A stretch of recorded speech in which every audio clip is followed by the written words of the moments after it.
In this video I am going to show you how to set up the PCB design environment and constraints.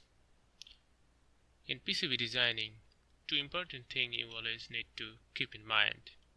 One of these two things is the trace width that depends on the current, and another is the trace to trace clearance.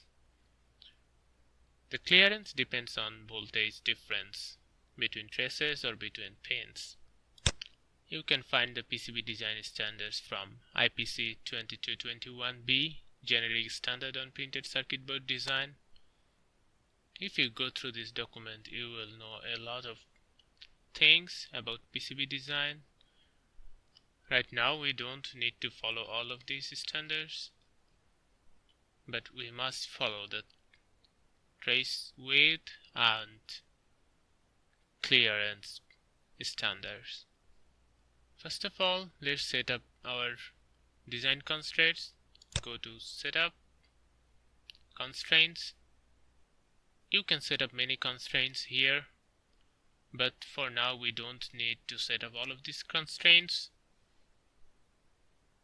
We will just set up the trace width and spacing constraints for our design. So the trace width constraint is under Physical tab. Select Physical, select all layers. We are going to set up same setup for all layers.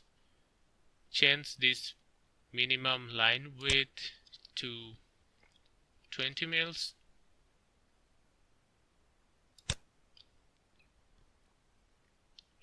If you want to change the default via, you can do that here. Click on this via and you will see some vias here. I'm going to select patch 50 circle 30, this via. Double click and this via will appear here. Remove the existing via. Click OK. Now let's set up the spacing. Click Spacing tab. You can set up different spacing constraints for different nets as well. I'm going to set up same constraint for all the layers. Select Default to change all the values at the same time.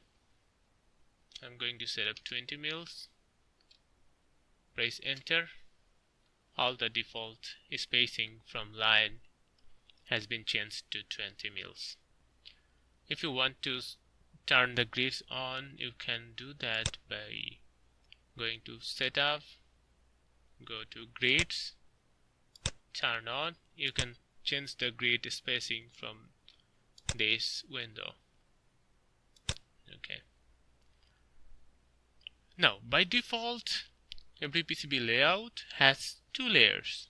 You can change number of layers from X section icon. Click this X section icon. You will see number of layers you have in your design. Here you can see that this conductor layer is named as top. Then there is a dielectric layer, and at the bottom you have another conductor layer. If you want to add more layers, you can do that. Select one box here, right click, select this number tab, right click. You can add layer above or add layer below. Okay. Let's add another layer. Okay. Now you can change this layer to conductor. Right now you have 3 layers. If you want to add another layer, you can do that. Add layer above, add another layer. You can change this layer to conductor.